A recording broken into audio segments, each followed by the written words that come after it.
क्या माँ, कम से कम लस्सी तो ठंडी पिला देती। और ये क्या लस्सी है? एक गिलास पानी में 1 चम्मच दही डाल देने से लस्सी नहीं बन जाती माँ। अरे चुपचाप पी लेना, ज्यादा चक्कर चक्कर मत कर। ठीक है तो फिर आप ही पियो अपनी ये बकवास गर्म पानी जैसी लस्सी। अरे अरे बेटा, तू गुस्सा क्यों करता है? जरा ठंडा हो जा बेटा। क्या कहा आपने? ठंडा हो जा? अरे कूलर तो बंद पड़ा है हमारा 1947 के जमाने से। अरे पक्षी रहते हैं उसमें अपने पूरे परिवार के साथ। और ये पंखा छत पर टंगा हुआ है ना, आग उगलता है आग। अब बस भी करो माँ, हद होती है कंजूसी की भी।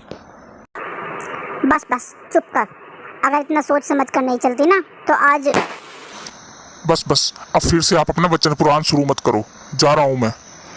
इतना कहकर कार्तिक वहाँ से चला जाता है। कार्तिक जब छोटा था उसके पिता की एक सड़क हादसे में मौत हो गई थी। तब से उसकी माता ने ही उसे पाल पोस कर मेहनत मजदूरी करके बड़ा किया था। गरीबी का असर पहले से ही था, इसीलिए उसकी माँ पहले से ही बहुत बचत करके चलती थी। लेकिन ये बचत कब कंजूसी में बदल गई खुद उसको भी पता नहीं चला। जब कार्तिक छोटा था तब तो वो कुछ नहीं कहता था, लेकिन अब कार्तिक बड़ा हो गया है और एक अच्छी कंपनी में वो जॉब भी करने लगा है, जिसकी वजह से कार्तिक को अब अपनी माँ की कंजूसी वाली बातों से चिढ़ आने लगती। कार्तिक जब भी अपनी माँ को कंजूसी छोड़ने को कहता तो वो बहुत गुस्सा हो जाती। ऐसे ही एक दिन, माँ मैं ऑफिस जा रहा हूँ, आज बहुत लेट हो गया तो मैं वहीं पर कैंटीन से ही खाना खा लूँगा। ओए रुक जा, ये ले अपना टिफिन लेता जा। अरे वाह माँ, लेकिन आप तो बोल रही थी कि आज कोई भी सब्जी नहीं है। सब्जी नहीं है तो क्या हुआ बेटा, मैंने पराठे के साथ तेरे लिए अचार रख दिया है। क्या माँ, आप भी ना बस। अरे क्या हो गया बेटा? हाँ ठीक है, खा लूँगा मैं तुम्हारे पराठे और तुम्हारा शाही अचार। कार्तिक वहाँ से चला गया। वो कहना तो बहुत कुछ चाहता था लेकिन उसने कुछ नहीं कहा। उधर दोपहर में लंच के समय कार्तिक ने कैंटीन से सब्जी लेकर खाना खाना शुरू कर दिया, लेकिन खाना खाते खाते वो गहरी सोच में डूब गया।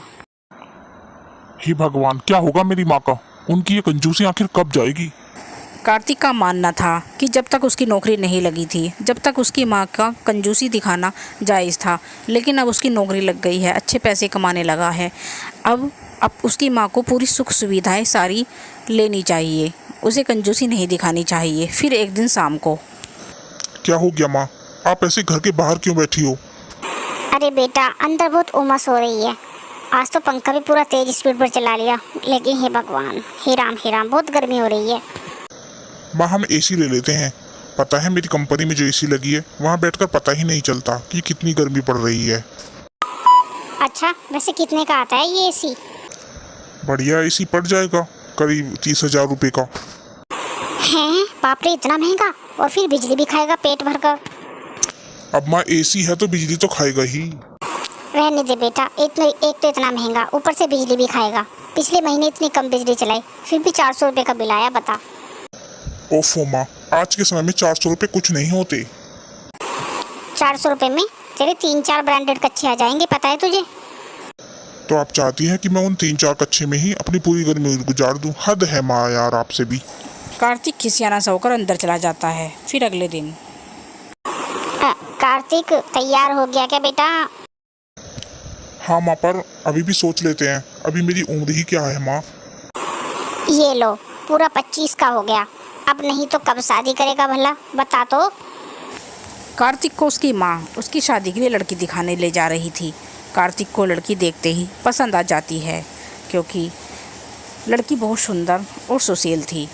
कुछ ही दिनों में शादी हो जाती है और सीता विदा होकर घर आ जाती है। अगली सुबह सीता को प्यास लगी थी। वो जैसे ही फ्रिज के पास जाती है और फ्रिज खोलकर देखती है तो चौंक जाती है। हैं, फ्रिज में कपड़े कौन रखता है भला?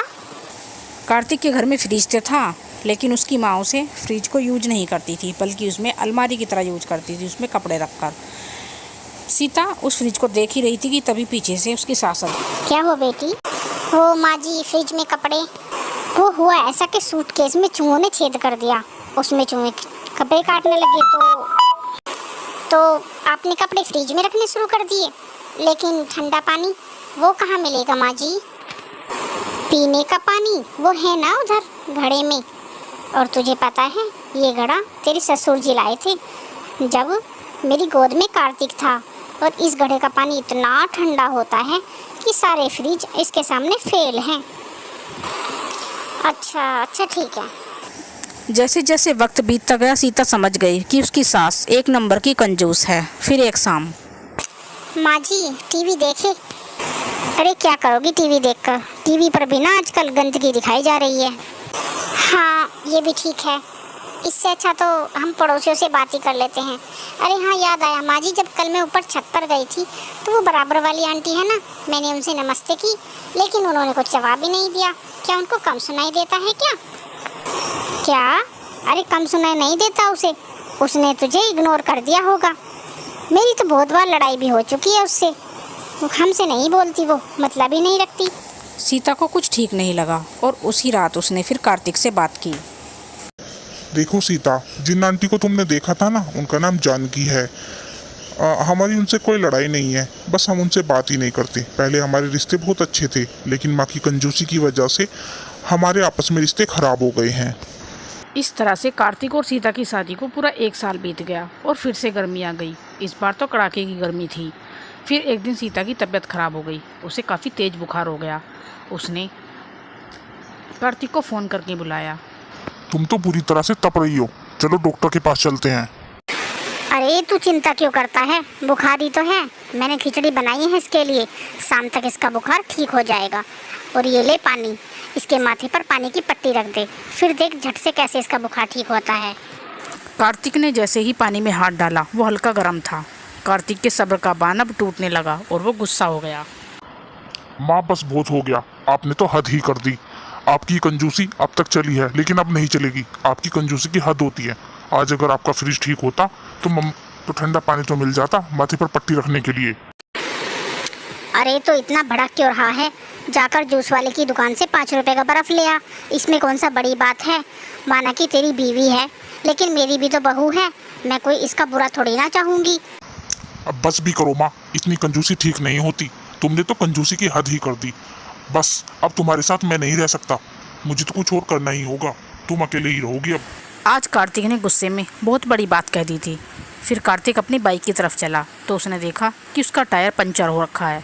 तो उसने अपनी बाइक में लात मारी और वो बाहर से रिक्शा के लिए जाने लगा। तभी बाहर सामने वाली पड़ोस वाली जानकी आंटी खड़ी। बेटा तू चिंता मत कर, मैं रिक्शा ले आती हूँ। ये ले, ये फ्रिज की ठंडे पानी की बोतल है, तू बहू के सिर पर पट्टी रख दे ठंडे पानी की, तब तक मैं ऑटो रिक्शा लेकर आ जाती हूँ।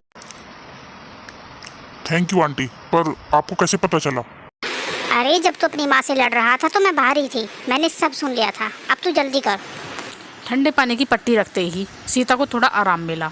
तब तक सामने वाली आंटी रिक्शा लेकर आ गई और कार्तिक अपनी पत्नी को लेकर चला गया। तभी उसकी माँ ने जानकी से माफ़ी मांगी। मुझे माफ़ कर दे जानकी। अरे क्या कर रही है, रहने दे, तेरी बहू तो मेरी बहू। लेकिन अब तू कंजूसी छोड़ दे, वरना बुढ़ापे में बहू के साथ साथ बेटे को भी खो बैठेगी तू। तू सही कह रही है, मेरी कंजूसी की वजह से कार्तिक ने तो सही है, बेचारी सीता भी चुपचाप सहती आ रही है। चल कोई बात नहीं, आ चल तुझे चाय पिलाती हूँ। नहीं मैं कल आऊँगी, अभी मुझे फ्रिज साफ करना है और फ्रिज से वो काम लेना है जिसके लिए वो बना है। अपने बेटे से दूर हो जाने के जिक्र से ही वो परेशान हो गई थी और उसे पता चल गया था कि उसे अपनी कंजूसी की आदत छोड़नी ही होगी। और इसकी शुरुआत सबसे पहले फ्रिज से हुई, जो कि एक कोने में कबाड़ खाने की तरह पड़ा हुआ था।